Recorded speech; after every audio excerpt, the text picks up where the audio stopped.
Assalamualaikum warahmatullahi wabarakatuh. Waalaikumsalam warahmatullahi wabarakatuh. A'udzubillahi minasyaitonirrajim. Bismillahirrahmanirrahim. Para pemirsa yang di rumah, selamat datang. Kita jumpa kembali di As-Salam.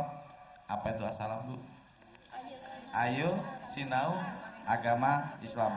Seperti biasa, pemirsa di rumah, siapkan alat tulisnya. Wa kullu shaghirin wa kabirin mustatab. Dan segala urusan yang kecil mau yang besar adalah tertulis.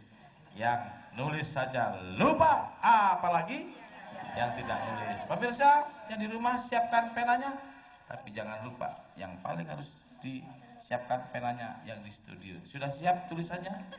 Sudah siap? Ya, sudah siap alat tulisnya? Pemirsa yang di studio, pemirsa yang di rumah, hari ini saya kedatangan tamu agung, sahabat saya, guru saya, yang setiap hari kita sering curhat untuk berbicara ayat. Betapa kita semua sudah semakin jauh dari Al-Quran. Inilah orangnya yang melanjutkan saya di As-Salam. Kita harus punya kader, kita harus punya sahabat-sahabat untuk melanjutkan agar Al-Quran tetap jaya dan agar Al-Quran tetap berkesinambungan. Untuk itu pemirsa dan ibu-ibu yang studio, saya ingin perkenalkan sahabat saya ini, namanya Heru. Mudah-mudahan kita semua terheru-heru. Amin. Baik pemirsa, tepuk tangan untuk Mas Heru. Oke, terima kasih Syanur. Assalamualaikum warahmatullahi wabarakatuh. A'udzubillahi minasyaitonirrajim. Bismillahirrahmanirrahim. Alhamdulillahi rabbil alamin. Allahumma sholli ala Muhammad wa ala ali Muhammad. Rabbi shrah li sadri wa yassir li amri wahlul 'uqdatam min lisani yafqahu qawli, amma ba'd. Ibu-ibu, hadirin di studio dan pemirsa di rumah yang berbahagia, hari ini di acara As-Salam, dengan memohon izin dan ridho Allah, kita akan belajar bersama untuk belajar Al-Quran dengan tema Maulid Nabi yang berjudul Pembawa Wahyu. Namun sebelumnya, seperti Cak Nur sampaikan tadi, ibu-ibu di studio dan pemirsa di rumah, saya ingin mengingatkan sekali lagi bahwa siapkan Al-Qur'annya dan alat tulisnya. Karena semua urusan, baik yang kecil maupun yang besar, adalah tertulis. Surat 54 Al-Qamar ayat 53. A'udzu billahi minasyaitonir rajim. Bismillahirrahmanirrahim. Wa kullu shaghirin wa kabirin mustatar. Dan segala urusan yang kecil maupun yang besar adalah tertulis.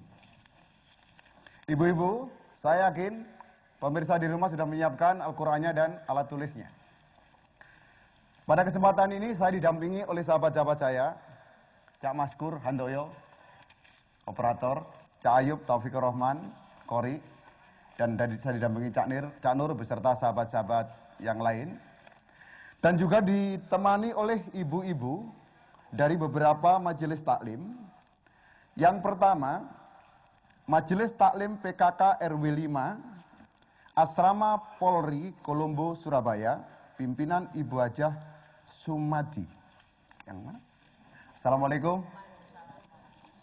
Yang kedua, Majelis Taklim Raudhatul Jannah, Asrama Polri Kolombo Surabaya, pimpinan Ibu Hajah Ardiono.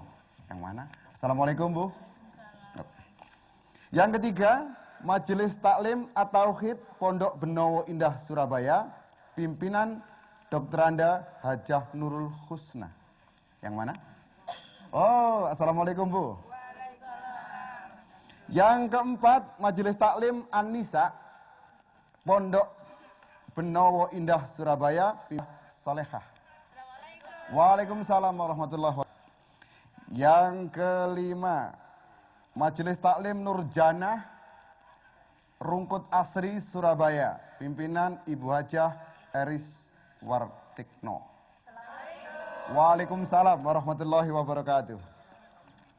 Yang terakhir, yang keenam, Majelis Taklim An-Nur, Raya Kedung Asem, Surabaya, pimpinan Ibu Hajah Saibani. Waalaikumsalam warahmatullahi wabarakatuh. Ibu-ibu, alhamdulillah ini pertama kali ketemu saya, yang dikenalkan Cak Nur, nama saya Cak Heru. Kita ingin belajar Al-Quran bersama. Hari ini tema kita adalah Maulid Nabi yang berjudul Pembawa Wahyu. Ibu-ibu, Maulid Nabi, peringatan hari kelahiran Nabiullah Muhammad SAW, tiap tahun senantiasa diperingati dan dirayakan di hampir seluruh Indonesia oleh umat Islam. Benar tidak? Oke. Diperingati di musola-musola, diperingati di masjid-masjid, di kampung-kampung, di sekolah-sekolah. Ya. Bahkan hari kelahiran Nabiullah Muhammad SAW itu merupakan hari besar nasional. Tanggalnya merah. Libur kan? Oke. Pertanyaannya, peringatan Maulid Nabi itu budaya apa ajaran agama? Budaya. Yang benar. Budaya. Peringatan Maulid Nabi itu budaya dan bukan ajaran agama. Sebab kalau ajaran agama sudah pasti harus ada dasar hukumnya di sumber hukum agama Islam, yaitu Al-Quran. Dan ternyata di dalam Al-Quran tidak kita temukan perintah Allah untuk memperingati hari kelahiran Nabi Muhammad. Dan Nabi pun tidak pernah pesan kepada para sahabatnya maupun kepada umatnya, nanti kalau aku sudah nggak ada, peringati yo hari kelahiranku. Ada nggak? Nggak ada kan? Jadi Maulid Nabi itu diperingati, itu adalah budaya. Sekarang pertanyaannya kedua. Kalau Maulid Nabi itu budaya, penting nggak bagi umat Islam? Memperingati Maulid Nabi penting nggak? Penting. Ya. Iya, karena apa? Bedanya antara budaya dengan ajaran, kalau ajaran itu harus kita pahami dan kita ikuti, kita jalankan. Sedangkan budaya itu sebagai sarana untuk menyampaikan ajaran, untuk mengingat ajaran, dan untuk melestarikan ajaran. Jadi sama-sama penting. Ibu-ibu tentu sudah seringkali mengikuti acara peringatan Maulid Nabi, betul nggak? Ya. Nabi Muhammad itu lahir di mana? Di Indonesia apa di Arab? Di mana? Di Indonesia apa di Arab? Oh, di Arab apa di Indonesia? Ya, oke, di Arab. Di kota Surabaya apa Palembang? Di mana, Bu? Di Surabaya apa di Jakarta? Di Mekah, begitu. Suku Jawa apa suku Sunda? Suku Gores. Kalau tanggal lahirnya tahu nggak ibu-ibu? Tanggal 12 tahun? Oh, tahun gajah, ya. Kenapa kok tahun gajah? Karena masa kelahirannya bertepatan dengan kota Mekah diserang oleh pasukan yang bergajah. Oke. Persoalannya, kenapa sih Allah kok ngutus Rasulnya itu di Arab? Kok nggak di Indonesia, di Rungkut? Kok nggak di Rungkut gitu ya? Kenapa kira-kira? Oh iya. Orang Arab duluan, sini belum ada gitu ya. Gini aja lah. Yang paling tahu kira-kira kenapa kok Allah milih yang di Arab itu, kira-kira yang paling tahu siapa? Allah sendiri ya? Kita tanyakan saja kepada Allah. Kalau kita nebak-nebak, jangan-jangan kita salah. Baik pemirsa, kita kembali bertanya kepada Allah. Kalau kita kaji di Al-Quran, ya, sekurang-kurangnya ada 3 alasan yang kita temukan. Yang pertama, Allah mengabulkan doa Nabiullah Ibrahim dan Nabiullah Ismail alaihi salam. Doa yang mana itu? Kita lihat surat 2 ayat 129. Surat 2 Al-Baqarah ayat 129. A'udzu billahi minasyaitonir rajim. Bismillahirrahmanirrahim. Rabbana wab'ats fihim rasulan minhum yatlu 'alaihim ayatika wa yu'allimuhumul kitaba wal hikmata wa yuzakkihim innaka antal azizul hakim. Ya Tuhan kami, utuslah untuk mereka seorang rasul dari kalangan mereka yang akan membacakan kepada mereka ayat-ayat Engkau dan mengajarkan kepada mereka Alkitab Al-Quran dan Al-Hikmah As-Sunnah, serta menyucikan mereka. Sesungguhnya Engkaulah yang maha perkasa lagi maha bijaksana. Ya Tuhan kami, doa siapa? Ibrahim dan Ismail. Yang diminta apa ini? Kok keturunan? Keturunan kan anak. Bukan, ayo lihat ayatnya. Coba ke atas Pak Maskur. Ya Tuhan kami, utuslah untuk mereka seorang rasul dari kalangan mereka. Utuslah seorang rasul dari kalangan mereka, anak cucunya, keturunan Ismail. Di mana rasul itu nanti akan membacakan ayat-ayat Engkau, ayat-ayat Allah yang pertama, ya. Dan mengajarkan Alkitab dan Al-Hikmah yang kedua, yang ketiga, dan mensucikan mereka. Kira-kira doanya dikabulkan nggak? Kita lihat surat 3 Al-Imran ayat 164. A'udzu billahi minasyaitonir rajim. Bismillahirrahmanirrahim. Laqad manna Allahu 'alal mu'minina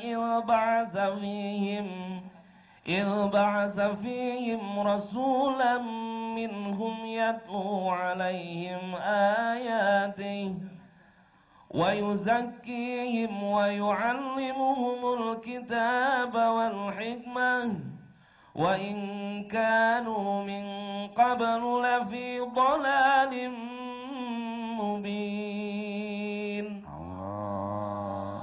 Sungguh Allah telah memberi karunia kepada orang-orang yang beriman ketika Allah mengutus di antara mereka seorang rasul dari golongan mereka sendiri yang membacakan kepada mereka ayat-ayat Allah, membersihkan jiwa mereka dan mengajarkan kepada mereka Alkitab dan Al-Hikmah.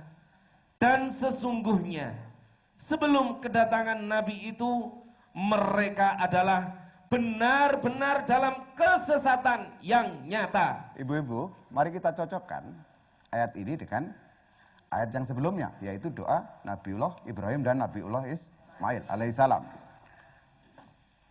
Ke atas, Allah mengutus, ya, sungguh Allah telah memberi karunia kepada orang-orang yang beriman ketika Allah mengutus di antara mereka seorang rasul. Jadi mengutus seorang rasul. Dari mana rasul itu? Dari golongan mereka sendiri. Cocok enggak dengan doa tadi? Cocok. Kita lanjutkan. Ya. Yang mana rasul itu membacakan ayat-ayat Allah? Cocok enggak? Cocok. Yang kedua, mengajarkan Alkitab dan Al-Hikmah. Cocok enggak? Cocok. Yang ketiga, mensucikan atau membersihkan jiwa mereka. Inilah terbukti bahwa Allah mengutus seorang rasul ini adalah ada hubungannya dengan doa Nabiullah Ibrahim dan Ismail. Atau dengan kata lain, Allah mengabulkan doa mereka. Itu yang pertama. Yang kedua, di penghujung ayat ini kita lihat bahwa sebelum datang rasul itu keadaan bangsa Arab dalam keadaan sesat yang nyata. Kita lihat. Dan sesungguhnya sebelum kedatangan Nabi itu, mereka ada benar-benar dalam kesesatan yang nyata. Atau mungkin kita lebih mengenal zaman sebelum datangnya Rasul itu zaman apa, Bu? Jahiliyah. Jahiliyah artinya apa? Bodoh. Kira-kira bodoh pengetahuan apa bodoh aturan, Bu? Oh, bodoh semuanya.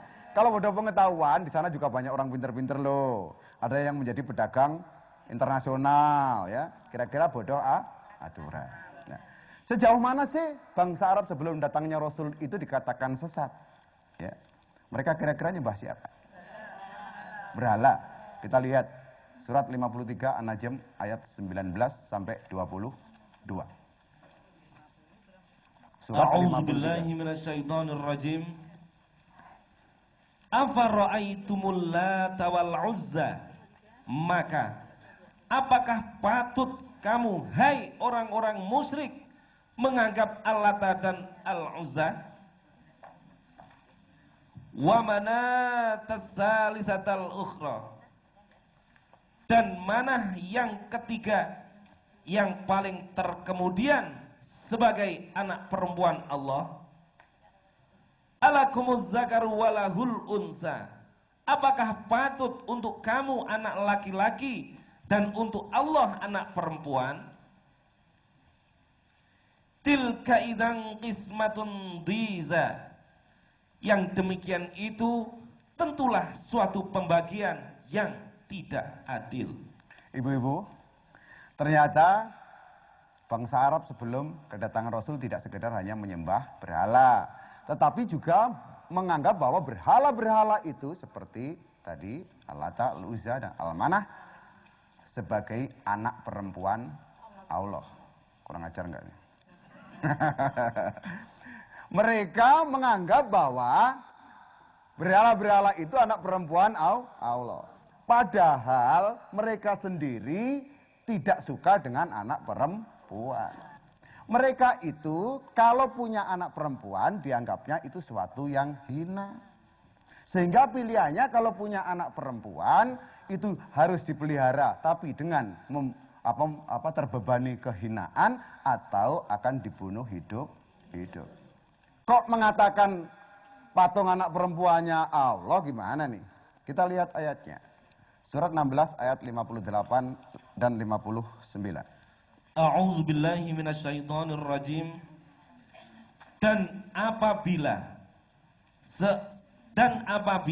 seseorang dari mereka diberi kabar dengan kelahiran anak perempuan, hitamlah merah padamlah mukanya dan dia sangat marah. Jadi kalau sang istri hamil kemudian melahirkan, ada kabar kalau anaknya perempuan, dia sangat marah campur malu. Karena dianggapnya anak perempuan tidak bisa meneruskan garis keturunannya. Sangat hina. Lanjut. Dan ia menyembunyikan dirinya dari orang banyak. Oh, ngumpet. Karena malu. Terus. Disebabkan buruknya berita yang disampaikan kepadanya. Apakah dia akan memeliharanya dengan menanggung kehinaan, ataukah akan menguburnya ke dalam tanah hidup-hidup? Ketahuilah alangkah buruknya apa yang mereka tetapkan itu. Alangkah buruknya yang mereka tetapkan itu. Ya. Kalau punya anak perempuan pilihannya dua. Dipelihara tapi dengan menanggung kehinaan dan malu, atau dikubur hidup. Ini di zaman apa, Bu? Kalau zaman sekarang ada nggak kira-kira ya? Ada apa enggak? Ada tapi jarang. Oh, yang nggak diekspos. Kadang-kadang bahkan belum lahir sudah dibunuh. Namanya apa, Bu? Oh iya. Bedanya kalau dulu anak perempuan yang dibunuh.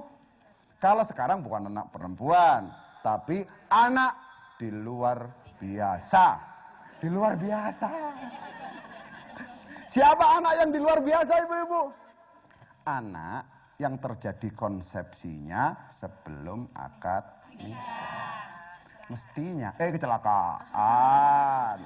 Mestinya ibu-ibu nikah dulu baru konsepsi terjadi. Konsepsi ini kan apa sih?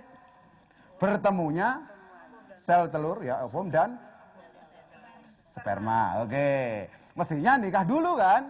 tapi ini terjadi konsepsi sebelum akad nikah. Berarti kehadiran sang janin tidak dikehendaki. Nah, ini ada cerita, Bu. Tapi cerita loh, bukan ayat loh ya. Artinya ibu-ibu harus membedakan ini cerita mana yang firman Allah.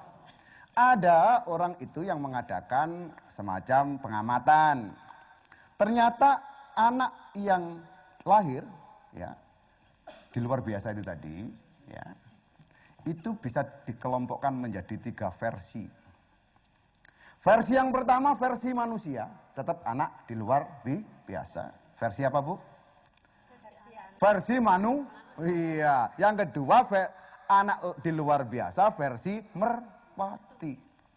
Merpati. Ya, tidak ingkar janji. Yang ketiga versi anak di luar biasa versi ayam.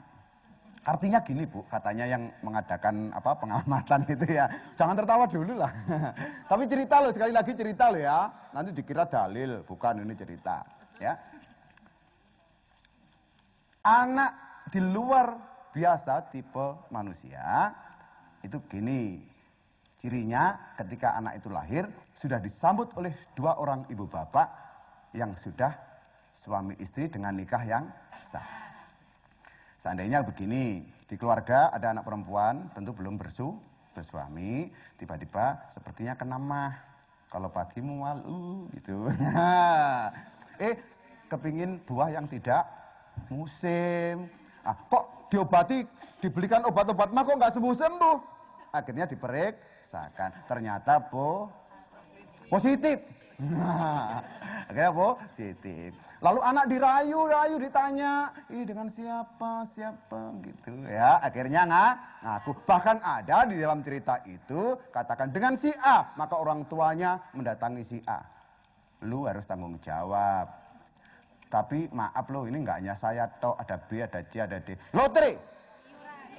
Yang penting anak itu lahir sudah disambut dengan ibu bapak yang sudah nikah secara sah. Itu tipe manusia. Kalau yang kedua, tipe merpati. Merpati itu dikenal simbol kesetiaan. Simbol kesetiaan. Laki-laki perempuan selalu seia sekata, kemana-mana berdua. Ya.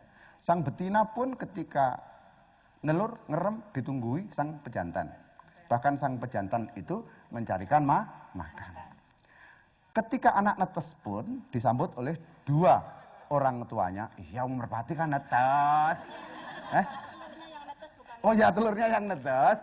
Itu pun disambut dengan 2 orang tuanya yang saling setia. Tapi merpati tidak nih. Tidak nih. Itu yang orang menyebut kumpul. Yang nggak enak tipe ayam, Bu. Ya, anak di luar biasa yang tipe ayam. Ya. Tipe ayam itu sang betina nggak tahu bapaknya. Mana yang bapaknya nggak tahu. Dia nelur sendiri, ngerem sendiri, ya kan?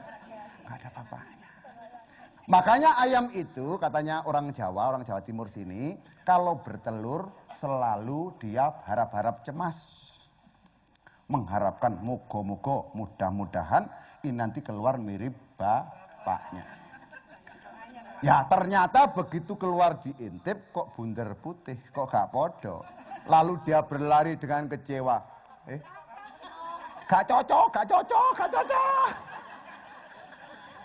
Baik, tapi ini cerita. Ibu-ibu, dengan cerita ini mudah-mudahan keluarga kita, saudara-saudara kita semuanya tidak akan memproduksi manusia-manusia di luar biasa. Ini pesannya. Jadi jangan sampai ada lagi orang yang membunuh anaknya. Jangan ada orang yang membunuh janinnya di kandungan seperti zaman jahiliyah.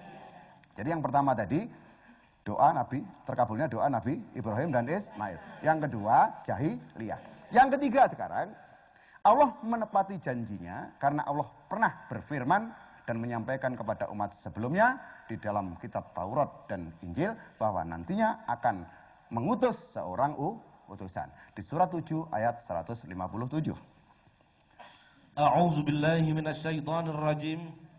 Yaitu orang-orang yang mengikut Rasul, Nabi yang ummi, yang namanya mereka dapati tertulis di dalam Taurat dan Injil yang ada di sisi mereka, yang menyuruh mereka mengerjakan yang ma'ruf dan melarang mereka dari mengerjakan yang mungkar, dan menghalalkan bagi mereka segala yang baik dan mengharamkan bagi mereka segala yang buruk, dan membuang dari mereka beban-beban dan belenggu-belenggu yang ada pada mereka. Maka orang-orang yang beriman kepadanya memuliakannya, menolongnya, dan mengikuti cahaya yang terang yang diturunkan kepadanya, Al-Quran. Mereka itulah orang-orang yang beruntung. Lebih jelas lagi disebut namanya Ahmad, Rasul yang akan diutus di hari kemudian. Di surat 61 ayat 6. As-Saff, betul. A'udzubillahi minasyaitonirrajim. Dan ingatlah ketika Isa putra Maryam berkata, "Hai Bani Israel, sesungguhnya aku adalah utusan Allah kepadamu, membenarkan kitab yang turun sebelumku, yaitu Taurat, dan memberi kabar gembira dengan datangnya seorang rasul yang akan datang sesudahku, yang namanya Ahmad." Jadi di ayat ini Allah tegas, jelas bahwa akan mengutus seorang utusan yang bernama Ahmad atau Muhammad. Jadi, kenapa di Arab?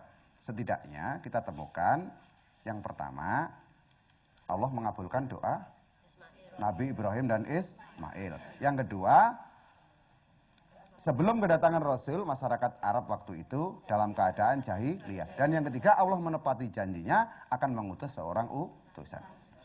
Baiklah ibu-ibu, sekarang kita bicara tentang Nabiullah Muhammad SAW agar kita lebih kenal siapa beliau.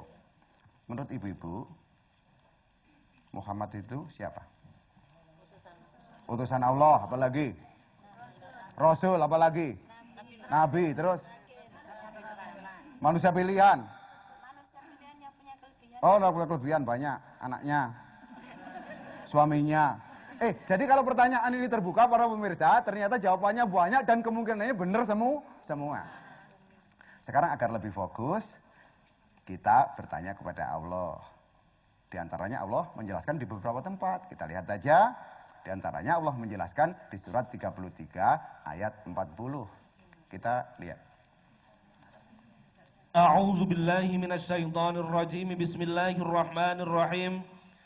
Ma kana Muhammadun aba ahadin min rijalikum walakin Rasulullah wa khataman nabiyyin wa kana Allahu bikulli syai'in alima. Allah. Muhammad itu sekali-kali bukanlah bapak dari seorang laki-laki di antara kamu, tetapi dia adalah Rasulullah dan penutup nabi-nabi, dan adalah Allah Maha mengetahui segala sesuatu. Dia adalah Rasulullah dan penutup nabi-nabi. Rasulullah itu manusia apa malaikat? Kita lihat surat 18 Al-Kahfi ayat 110. Siapa Muhammad? Versi Allah. A'udzu billahi minasyaitonir rajim. Katakanlah, sesungguhnya aku ini hanya seorang manusia seperti kamu, yang diwahyukan kepadaku bahwa sesungguhnya Tuhan kamu itu adalah Tuhan yang esa. Barang siapa mengharap perjumpaan dengan Tuhannya, maka hendaklah ia mengerjakan amal yang soleh, dan janganlah ia mempersekutukan seorang pun dalam beribadah kepada Tuhannya. Ya. Kul innama ana basarum mislukum. Muhammad, katakanlah kalau ada orang tanya, lek wong rongko takon. Aku ini manusia biasa seperti kamu. Artinya secara biologis kalau Muhammad itu tidak makan merasakan lapar, tidak tidur ngantuk. Bedanya dengan kita, Allah memberikan petunjuk untuk menjelaskan, yuha ilayya, kata Rasul, aku diberikan wahyu. Bedanya kalau Muhammad mendapatkan wahyu dari Allah, kita enggak. Itu kan? Makanya dia disebut Nabi dan Rasul. Jadi Muhammad itu adalah manusia yang menerima wahyu. Ya.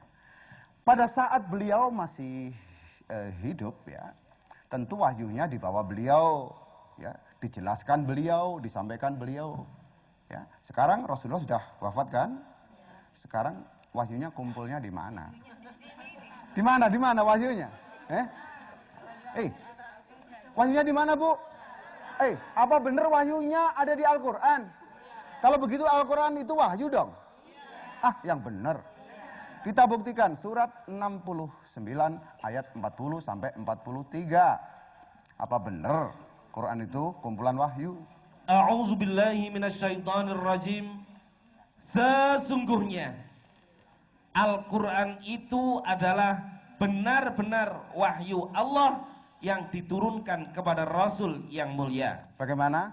Ini sesungguhnya apa main-main? Jadi Al-Quran itu wahyu benar?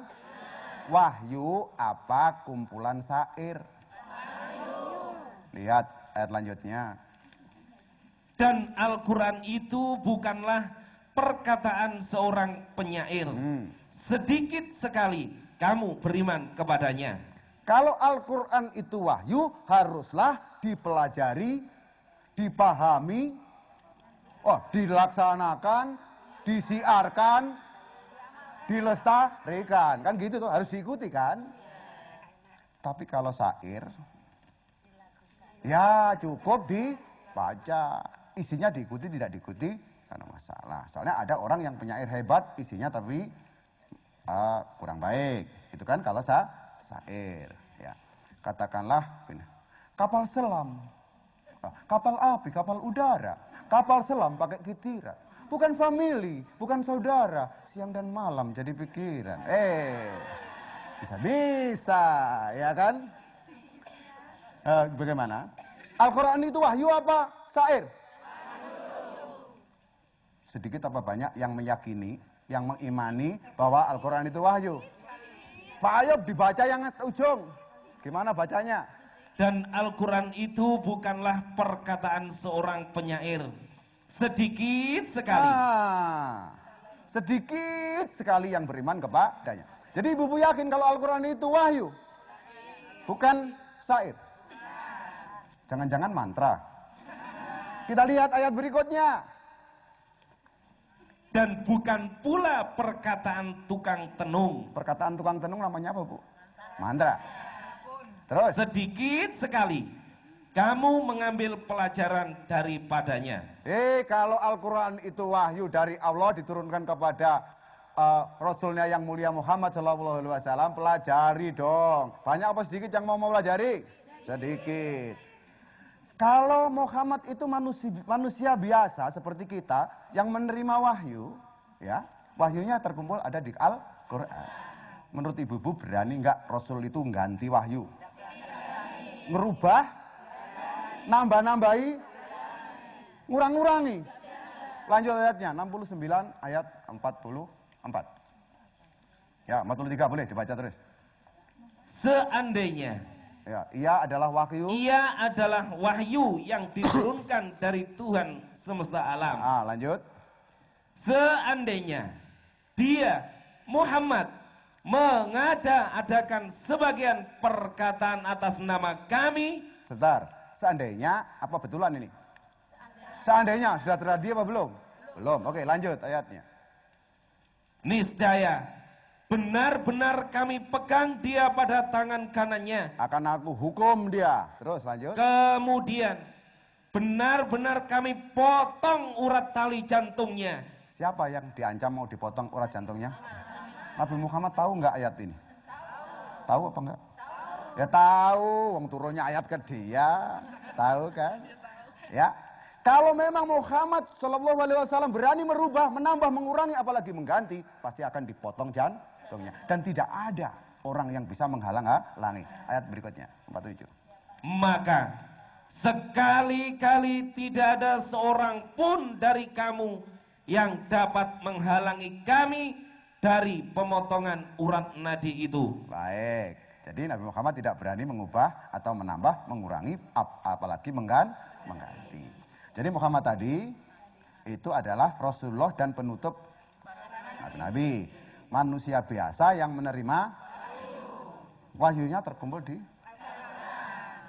Berani enggak Muhammad merubah wahyu? Tidak berani. Kalau Muhammad itu adalah Rasulullah dan Nabi, penutup para Nabi, menerima wahyu, ya, wahyunya ada di Al-Quran, tidak berani merubahnya. Ya. Pertanyaan berikutnya, tugasnya Rasul itu apa? Menyampaikan. Kita lihat ayatnya cocok apa enggak? Surat 5 ayat 67.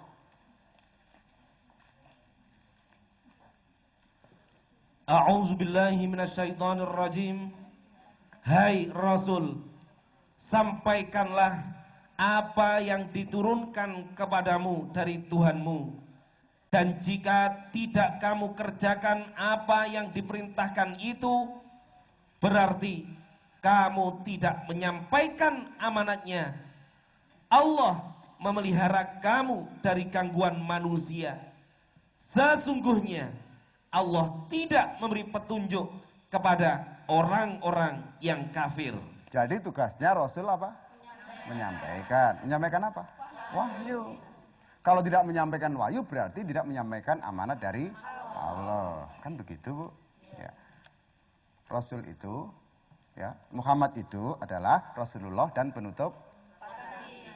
Oke. Manusia biasa yang menerima wahyunya ada di mana sekarang? Berani enggak Rasul itu mengubah, menambah, mengurangi? Tidak berani. Tugas Rasul apa?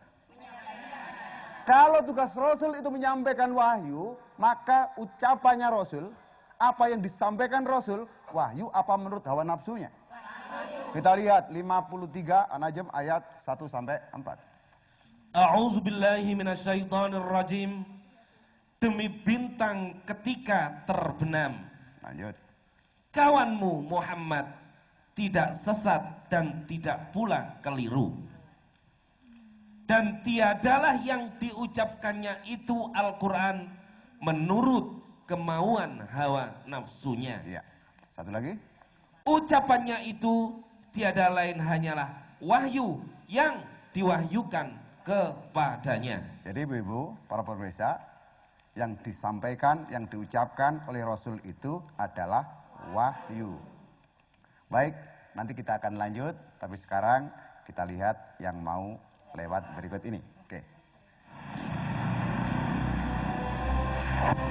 Hampir setiap hari terjadi kecelakaan yang mengakibatkan jiwa melayang, dan sebagian besar penyebabnya adalah kelalaian pengguna jalan itu sendiri.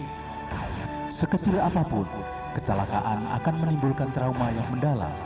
Peraturan dan rambu-rambu lalu lintas diciptakan untuk keamanan dan kenyamanan pengendara. Sudah banyak korban jiwa sia-sia yang meninggal di jalan. Patuhi peraturan lalu lintas demi keselamatan Anda.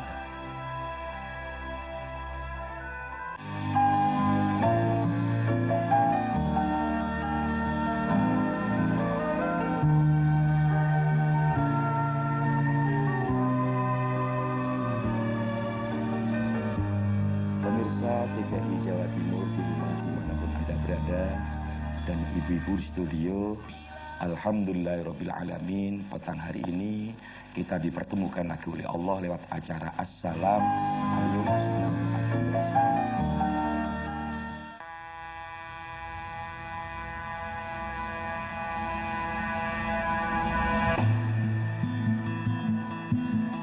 Wah, banyak juga yang antri nih. Mbak, tolong titip ya. Saya nggak punya waktu untuk antri. Mantap sekali. Orang kok nggak mau ngantri.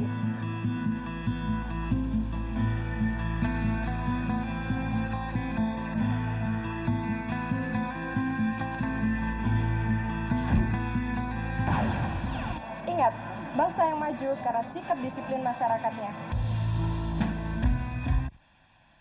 Para pemirsa di rumah dan ibu-ibu yang sangat saya sayangi, termasuk yang dari Benowo, Surabaya.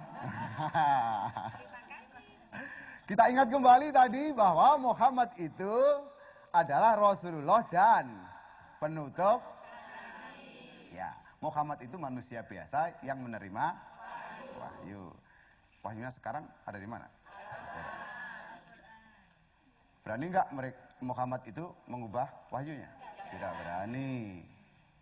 Wahyunya ada di mana tadi? Rasul tidak berani mengubah wahyunya. Nambahi juga tidak berani. Tugas Rasul apa? Menyampaikan. Ya. Kalau tugas Rasul menyampaikan, yang disampaikan pastilah wahyu. Lalu sekarang, kalau yang disampaikan itu juga wahyu, amal perbuatannya kira-kira ngikuti apa? Apa ngikuti kemauan sendiri, hawa nafsunya, apa mengikuti wahyu? Masa? Kita lihat, surat 10 ayat 15. A'udzubillahi minasyaitonirrajim. Dan apabila dibacakan kepada mereka ayat-ayat kami yang nyata, orang-orang yang tidak mengharapkan pertemuan dengan kami berkata, datangkanlah Al-Quran yang lain dari ini, atau gantilah dia. Katakanlah, tidaklah patut bagiku menggantinya dari pihak diriku sendiri.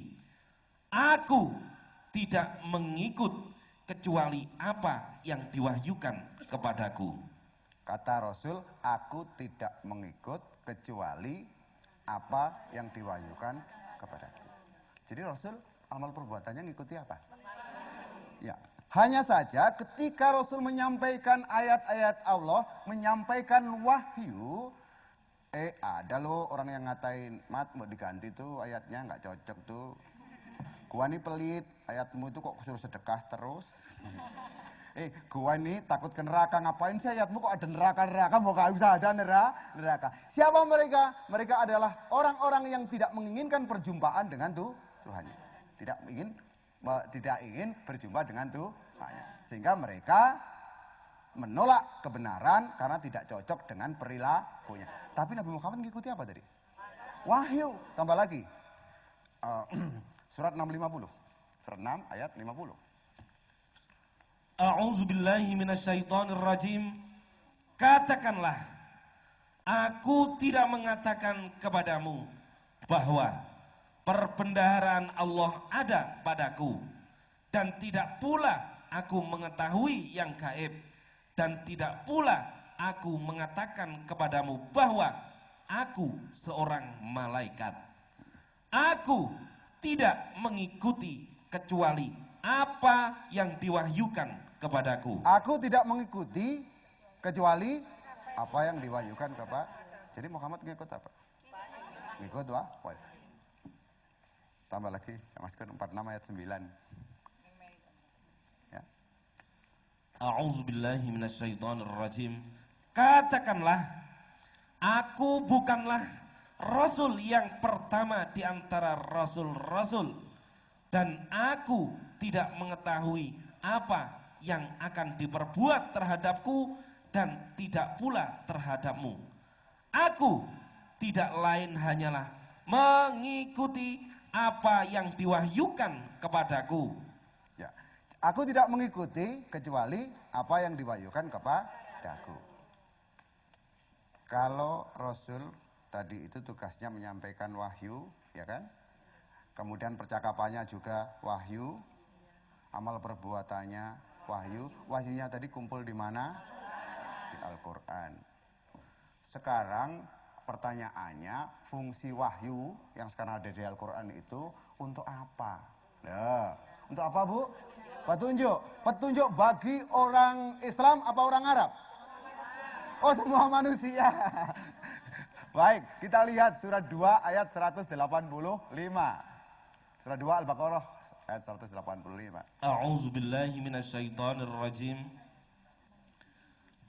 Beberapa hari yang ditentukan itu ialah bulan Ramadan, bulan yang di dalamnya diturunkan permulaan Al-Quran sebagai petunjuk bagi manusia dan penjelasan mengenai petunjuk itu dan pembeda antara yang hak dan yang batil. Tahan.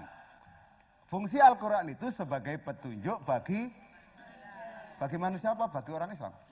Bagi manusia. Bahkan tidak hanya petunjuk, tapi juga berisi penjelasan-penjelasan atas petunjuk itu. Dan juga berisi pembeda mana yang hak dan mana yang batil. Jadi untuk manusia, apa untuk orang Islam? Untuk manusia. Pertanyaannya, apakah semua manusia mendapatkan petunjuk dari Quran? Tidak. Yang apa yang dapat? Yang mau. Ya, kita lihat surat 45 ayat 20. A'udzu billahi minasyaitonir rajim. Bismillahirrahmanirrahim. Hadza basairu lin-nasi wa hudan wa rahmatun liqaumin yuqinun. Al-Quran ini adalah pedoman bagi manusia, petunjuk dan rahmat bagi kaum yang meyakini. Al-Quran pedoman bagi siapa? Petunjuk dan rahmat bagi siapa? Yang meyakini. Jadi kalau ingin mendapat petunjuk, pertama-tama kita harus meyakini bahwa Al-Quran itu benar-benar wahyu yang membawa kebenaran dari Allah Subhanahu wa Ta'ala. Kalau ibu-ibu tidak yakin dengan Al-Quran, dapat petunjuk enggak? Nah, enggak lah. Ya. Lagi, surat 2 ayat 2. A'udzu billahi minasyaitonir rajim. Kitab Al-Quran ini tidak ada keraguan padanya, petunjuk bagi mereka yang bertakwa. Oke. Al-Quran itu kitab yang di dalamnya tidak ada keraguan. Jadi kalau ibu-ibu ragu-ragu dengan isinya Al-Quran, dapat petunjuk enggak? Iya. Dan Al-Quran itu adalah petunjuk bagi orang yang bertakwa, orang yang mau bertakwa. Ya. Kita ulang. Al-Quran itu untuk manusia, hudalinas, petunjuk untuk manusia. Kemudian pedoman bagi manusia, petunjuk dan rahmat bagi yang meyakini. Terus kemudian Al-Quran itu petunjuk bagi orang yang mau bertakwa. Sekarang pertanyaannya, ibu-ibu manusia bukan? Ibu-ibu yakin nggak dengan Quran? Ibu-ibu ingin jadi orang takwa nggak? Kalau begitu Al-Quran itu diturunkan untuk siapa? Tahu manusia. Tadi sebentar. Ibu-ibu manusia bukan? Ibu-ibu yakin pada Al-Quran enggak? Ibu-ibu ingin takwa enggak? Kan berarti Al-Quran itu untuk manusia, manusia yang meyakini, manusia ingin bertakwa. Siapa itu? Manusia lagi. Al-Quran itu untuk manusia, manusia yang yakin. Manusia yang yakin dan ingin bertakwa. Sampai aku yakin ada bukti nyata dia takwa. Siapa itu? Orang yang manusia ya, yang yakin, yang ingin takwa itu siapa? Wes panjenengan tak tanya sekali lagi jawab bareng. Ibu panjenengan Ibu panjenengan manusia apa bukan? Oh, berarti memenuhi syarat untuk mendapat petunjuk kan? Ya. Yakin nggak dengan Al-Quran? Berarti memenuhi syarat. Tinggal satu nih, ibu-ibu mau jadi orang takwa nggak? Mau. Memenuhi syarat. Berarti Al-Quran itu petunjuk untuk siapa?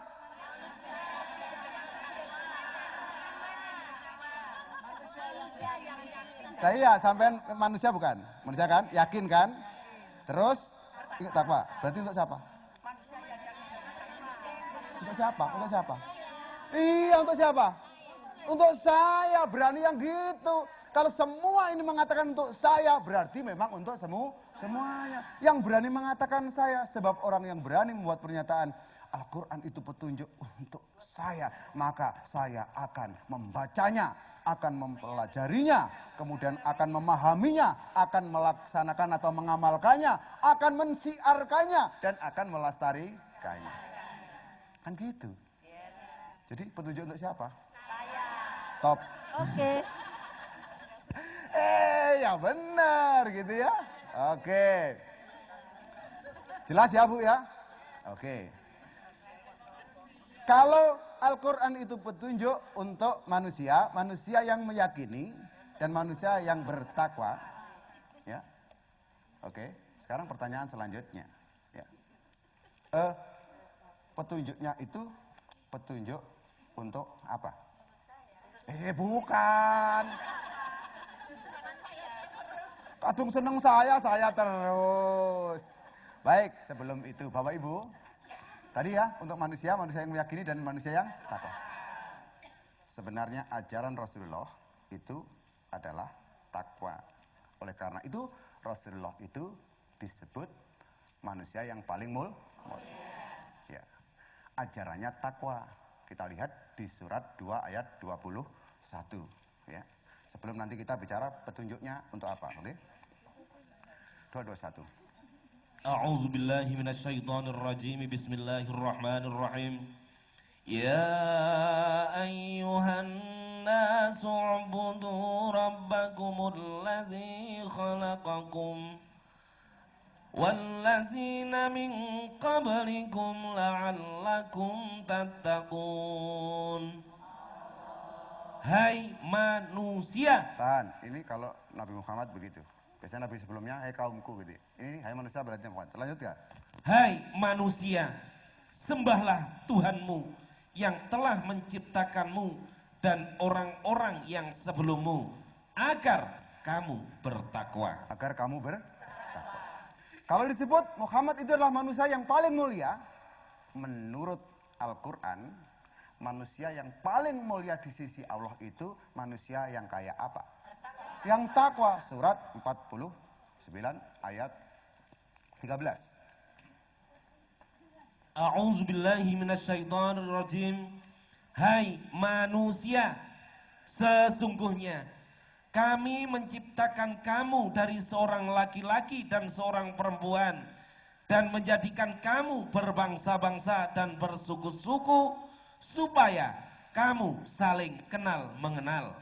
Sesungguhnya orang yang paling mulia di antara kamu di sisi Allah ialah orang yang paling bertakwa di antara kamu. Sesungguhnya Allah Maha mengetahui lagi Maha mengenal. Yang paling mulia di sisi Allah adalah yang paling takwa. Bapak Ibu sudah tahu takwa itu apa? Oh, takut. Oke, terus takut. Nah, oke, terus waspada, betul. Menjalankan semua perintahnya, menjauh larang. Oke. Kita lihat aja ya definisi takwa menurut Allah. Surat 3 Al-Imran ayat 133 dan 134. A'udzubillahi minasyaitonir rajim. Dan bersegeralah kamu kepada ampunan dari Tuhanmu dan kepada surga yang luasnya seluas langit dan bumi yang disediakan untuk orang-orang yang bertakwa. Yaitu orang-orang yang menafkahkan hartanya, ya, baik di waktu lapang maupun sempit. Lanjut. Dan orang-orang yang menahan amarahnya. Lanjut. Dan memaafkan kesalahan orang. Lanjut. Allah menyukai orang-orang yang berbuat kebaikan. Jadi ciri-ciri orang yang bertakwa itu adalah apa? Mohon ampun dulu, ya, bersegeralah untuk mohon ampun, ya. Wasari'u ila maghfirati mirob. Ya. Kemudian yang kedua, menafkahkan sedekah, ya, dalam keadaan lapang maupun yang ketiga, menahan amarah, gak muring-muringan, gak ngamuan. Terus, memaafkan kesalahan orang, menyalahkan kesalahan suami walaupun salahnya kayak apa, masih selingkuh dimaafkan. Oke, dan yang kelima adalah berbuat berbuat baik. Jadi orang kalau sudah punya ciri-ciri ini, mereka adalah orang yang takwa. Orang yang takwa itu adalah orang yang mulia di sisi Allah. Orang yang paling mulia di sisi Allah adalah orang yang paling takwa. Jadi Rasulullah itu adalah makhluk yang paling mulia, berarti yang paling takwa di antara kita. Ya mesti aja gitu kan ya. Kembali kepada persoalan. Tadi Muhammad itu adalah Rasulullah dan penutup nabi-nabi. Oke. Manusia biasa yang menerima wahyunya ada di, berani enggak Muhammad mengubah wahyu? Tidak berani. Tugasnya apa? Perkataannya. Yang diucapkan, yang disampaikan apa? Wahyu. Amal perbuatannya mengikuti apa? Wahyunya itu berfungsi untuk apa? Petunjuk. Petunjuk bagi siapa? Manusia yang yakin dan bertakwa. Sekarang persoalannya, petunjuk apa sih? Petunjuk menuju apa? Baik, kita lihat aja suratnya 5 ayat 16. A'udzubillahi minasyaitonirrajim. Dengan kitab itulah Allah menunjuki orang-orang yang mengikuti keridhaannya ke jalan keselamatan, dan dengan kitab itu pula Allah mengeluarkan orang-orang itu dari gelap gulita kepada cahaya yang terang benderang dengan seizinnya, dan menunjuki mereka ke jalan yang lurus. Ya. Oke, terus ulangi dari atas, Pak. Jadi bahwa ibu-ibu ya, dengan kitab Al-Quran itu Allah menunjuki orang-orang yang mengikuti keridhoannya ke jalan keselamatan. Jadi kalau ibu-ibu kita ingin selamat dunia akhirat, apa petunjuknya? Al-Quran. Juga dengan kitab itu Allah mengeluarkan orang-orang dari gelap gulita kepada cahaya yang terang benderang. Dan dengan kitab itu Allah menunjukkan jalan yang lurus menuju keridhoannya. Inilah akhir daripada bahasan kita. Ya, dengan Maulid Nabi ini kita kembali kepada Al-Quran, sehingga kita akan menemui jalan yang menuju keselamatan, jalan yang mengeluarkan kita dari kegelapan gelap gulita menuju terang benderang, dan jalan yang lurus. Ibu-ibu, alhamdulillah sekarang ini di mana-mana orang ngaji, ya, senang belajar Al-Quran. Sampai ada di tempat saya itu yang dikatakan wanita pemuda pun suka ngaji. Dia pun kalau digoda orang, diajak orang tidak marah karena takwa. Suatu saat berangkat ngaji, ya kan? Diajak orang, ya. Ndak pundi Mbak Ayu, Pak Deti, ndak pundi. Kadingaren kudungan rapet kok koyok santri, timbang nganggur kula gelem ngancani, apa maneh lek gelem nginep sewengi. Ya. Kemudian dia ndak marah, keleresan Mas alias kebetulan. Sampeyan takon mergo gak ngerti, kula niki badhe ngaji Al-Qur'an, ndolek ilmu kanggo sangune. Allahumma sholli wa sallim. Pemirsa, terima kasih atas perhatiannya, mudah-mudahan bermanfaat. Akhir kalam, mohon maaf lahir batin. Assalamualaikum warahmatullahi wabarakatuh.